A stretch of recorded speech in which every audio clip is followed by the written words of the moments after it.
नमस्कार दोस्तों, CSC valley health में आपका बहुत बहुत स्वागत है। इस वीडियो में बात करने वाला हूँ, मैं बताने वाला हूँ आपको कि हाउ टू नो पेंशन पेई बैंक, पेंशन प्राप्तकर्ता बैंक का पता कैसे लगाएं। तो अगर आप भी एक प्राइवेट कंपनी के एम्प्लॉई हैं और आपकी सैलरी से पीएफ का पैसा कटता है, मतलब पीएफ में आपका कंट्रीब्यूशन जाता है, आपके पास पीएफ यूएन नंबर वगैरह है, और आप ये जानना चाहते हैं कि रिटायरमेंट के बाद जब आप मंथली पेंशन लेंगे तो वो कौन से खाते में आएगा, और आपके पास जो आपका एग्जिस्टिंग बैंक अकाउंट है उस बैंक अकाउंट में आप पेंशन का पैसा ले सकते हैं कि नहीं, अगर नहीं तो कौन बैंक में आपको अकाउंट खोलना है, ये सारी चीज़ें हम जानेंगे इस वीडियो में। तो चलिए शुरू करते हैं। सबसे पहले हम जान लेते हैं कि जैसा कि आप सबको पता है कि ईपीएफओ का पूरा काम, जैसे एडवांस हो गया, पेंशन फाइनल सेटलमेंट हो गया या पीएफ विड्रॉल हो गया, ये सारा ऑनलाइन प्रोसेस में चला गया है। तो अभी आपको पीएफ ऑफिस में जाने की आवश्यकता नहीं है, आप डायरेक्टली ऑनलाइन से विड्रॉल करेंगे, आपको पीएफ का पैसा मिल जाएगा, पेंशन का पैसा मिल जाएगा और मंथली पेंशन भी यहाँ पे स्टार्ट हो जाएगा। ठीक है, लेकिन यहाँ पे ये जानना जरूरी है कि कौन सा बैंक अकाउंट होना चाहिए आपके पास अगर आप मंथली पेंशन के लिए अप्लाई कर रहे हैं, तो ये हम जानेंगे इस वीडियो में। तो सबसे पहले हमें क्या करना है कि ईपीएफओ के वेबसाइट पे चले जाना है, जिसका यूआरएल है epfindia.gov.in। लिंक आपको डिस्क्रिप्शन में मिल जाएगा, वहाँ से डायरेक्टली आप इस वेबसाइट पे आ सकते हैं। अब इसे स्क्रॉल करके थोड़ा सा आपको नीचे चले आना है और यहाँ पे आपको दिख जाएगा पेंशनर्स पोर्टल। ठीक है, हमें इस पर क्लिक करना है। ये पेंशनर्स पोर्टल जो है, हमें इस पर क्लिक करना है।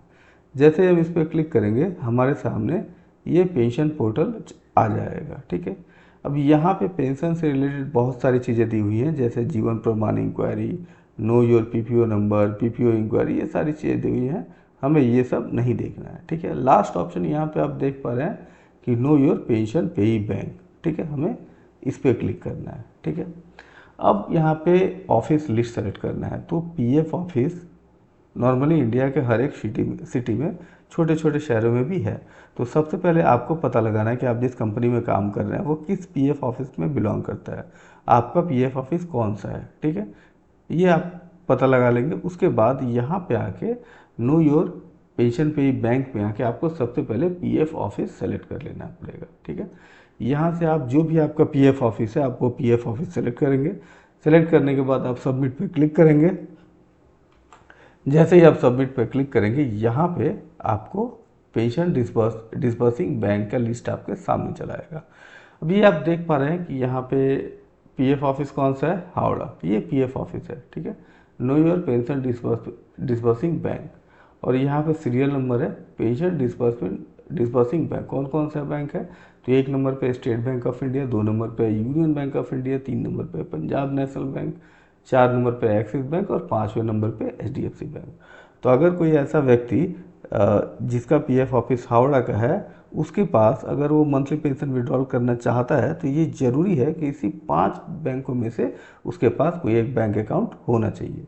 इसके अलावा किसी और बैंक अगर उसके पास अकाउंट है तो उस अकाउंट में वो पीएफ का पैसा, सॉरी, पेंशन, मंथली पेंशन का पैसा नहीं ले सकता है। ठीक है, तो आपको पता लगाना है कि कौन से पीएफ ऑफिस आपका, कौन सा पीएफ ऑफिस आपका है और उसमें कौन सा बैंक को पेंशन पेई बैंक के हिसाब से लिस्टेड किया हुआ है। उस पर्टिकुलर बैंक में आपको अकाउंट ओपन कर लेना है और इस अकाउंट को पीएफ के साथ जोड़ लेना है, अपडेट कर लेना है, ताकि पेंशन विड्रॉल करने में आपको, मंथली पेंशन विड्रॉल करने में आपको दिक्कत ना आए। तो दोस्तों, ये रहा एक छोटा सा वीडियो जहाँ पे मैंने आपको बताया कि पेंशन का पैसा आपके कौन से बैंक के खाते में आएगा। तो आशा करता हूँ वीडियो मेरा आपको अच्छा लगा, पसंद आएगा तो प्लीज़ से लाइक शेयर सब्सक्राइब जरूर करें। तो पिछला बनाइए, जय हिंद, जय भारत।